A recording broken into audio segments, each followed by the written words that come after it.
Menres 4, a nosa cita, moi importante, sobre todo pola audiencia que tivemos na semana pasada, na previa da xornada, tanto en ACB como na Liga de Primeira Federación.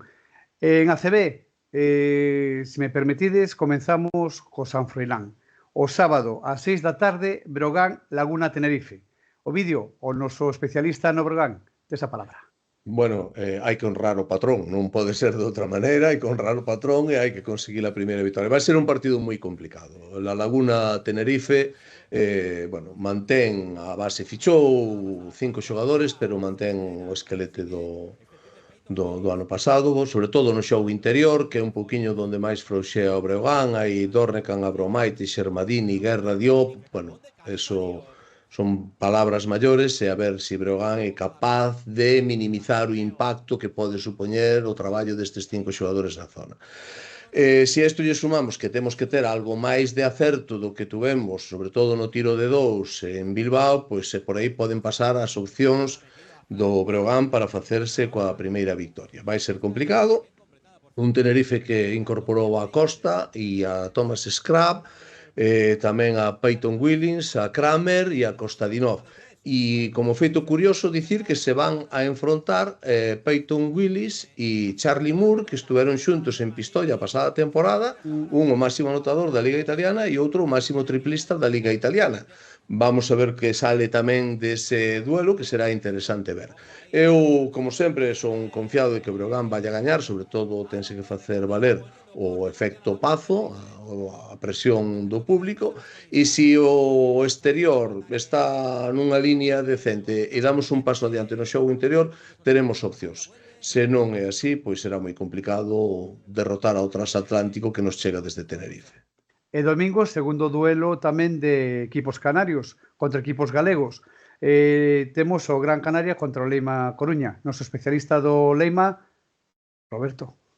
Buenas tardes. Hola, buenas tardes.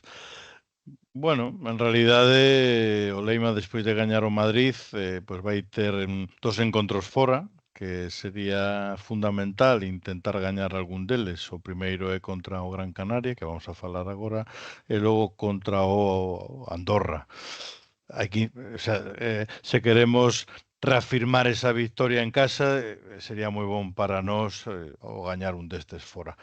Do Gran Canaria, que vos vou a decir, un equipo tremendamente peligroso, está empezando moi ben esta tempada, moi ben en Eurocup, ven de gañar o Andorra de 20, un equipo que xoga moi ben o baloncesto. O que é a plantilla en sí, pois de bases teñen a Albisí, que sempre é un base duro, rápido, que sempre xoga polos seus compañeiros, e o reforzo de Alocén, un xogador que estaba chamado a ser un dos mellores bases do panorama español, e despois de estar en Madrid, sempre plagado con lesións, pois terá unha gran oportunidade neste Gran Canaria e seguro que vai a completar un dúo moi bon de bases. No tiro exterior teñen a Homslane, que ven do Tofas Bursa, un xogador moi xogón, que ten puntos tanto na media como na larga.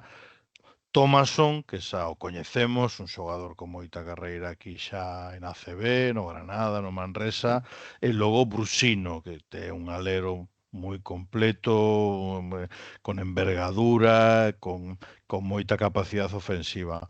E sobre todo para min o maior perigo que ten é por dentro. O sea, teñen unha playa de 4 e 5, de 4 abertos, encima ficharon un pivot de 2-12 que ven de xogar moi ben contra o Andorra como Condit, e logo está Mike Toby, está Xurna, logo xogadores de brega como Pelos, como Salvó, o sea, un auténtico equipazo. O sea, a veces pensamos, vamos a xogar con Madrid e hemos gañado, e de repente ven o Gran Canaria e che dá 2 tortazos e te quedas con eles. Entón, é xogar alá, que é unha pista moi difícil, xa históricamente para os equipos galegos, así que nada, intentar competir, intentar loitar, intentar, digamos, facer o mellor posible. Pois moitas gracias por a vosa previa e agora imos ca primeira federación con Sergio del Pon.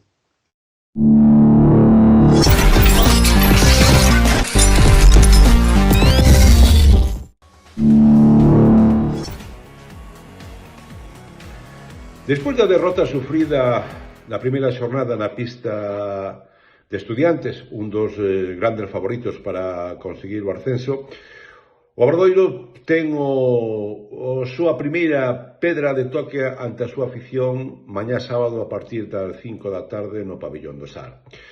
O rival, en principio, é un rival asequible. Sería como acender a luz de alarma se o Obradoiro non gaña o partido ante o Morón de la Frontera, un equipo recén ascendido. Estreno con la competición real. Sí, a un nivel bueno teniendo en cuenta el momento de la temporada en el que estamos. Yo creo que leímos bastante bien las defensas que nos planteaban, ejecutamos bastante bien los conceptos que tenemos, pero bueno, no durante todo el partido.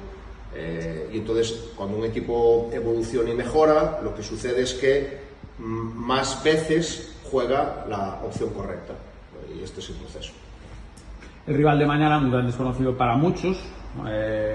Esos equipos contra... Siempre defenderé que el equipo tiene que jugar independientemente de quién tenga delante. Haríamos muy mal pensando pues que un partido es... hay que ganarlo. En el deporte nunca hay que hacer nada, ¿no? Es decir, si mi abuelo, para descanse, siempre decía el que juega, como si el que juega por necesidad pierde por obligación. No puede. Tú tienes que pensar en jugar lo mejor que sepas todo el partido. Entonces nosotros siempre buscaremos contra Estudiantes, contra Morón o contra los Boston Celtics jugar nuestro baloncesto lo mejor que sepamos y que el nivel de esfuerzo del equipo, como lleva siendo desde el primer día de temporada, sea bueno todo el partido. Durante a semana, tranquilidade no conxunto santiagués. O martes houve un pequeno acto de presentación do equipo no hall do Pabillón do Sar. Ali reuniuse un grupo de aficionados que mostrou o seu apoio ao equipo e, sobre todo, a ter en conta este dato, a Sergi Quintela. E, polo demais, a semana transcurriu sin ninguna novidade, á espera do que pase con Mikovic. O adestrador Gonzalo é optimista de cara a que Mikovic este disponible o sábado, pero xa anunciou que non queren correr ningún risco con este xogador e se ten pequenas molestias non vai a xogar. Por a súa parte, Club Baloncesto Ourense viaxa a Oviedo. Repetimos, e levámoslo dicindo neste programa, a gran sensación que está a causar Ourense neste inicio de temporada, xa na pretemporada. No seu debut na súa cancha, pois non tivo ningún problema para desfacerse de Cartaxena. Oviedo perdeu na primeira xornada na súa visita a Castelló. Un dato a ter en conta no conxunto de Moncho López, ese xogo coral de todo o equipo. Recordamos que nese primeiro partido houbo 6 xogadores en dobles dígitos de anotación. Un dato a ter en conta de cara a ese partido en Oviedo, que fala da solvencia e do bo traballo que está facendo o Club Baloncesto Ourense con moitos xogadores con puntos nas mans.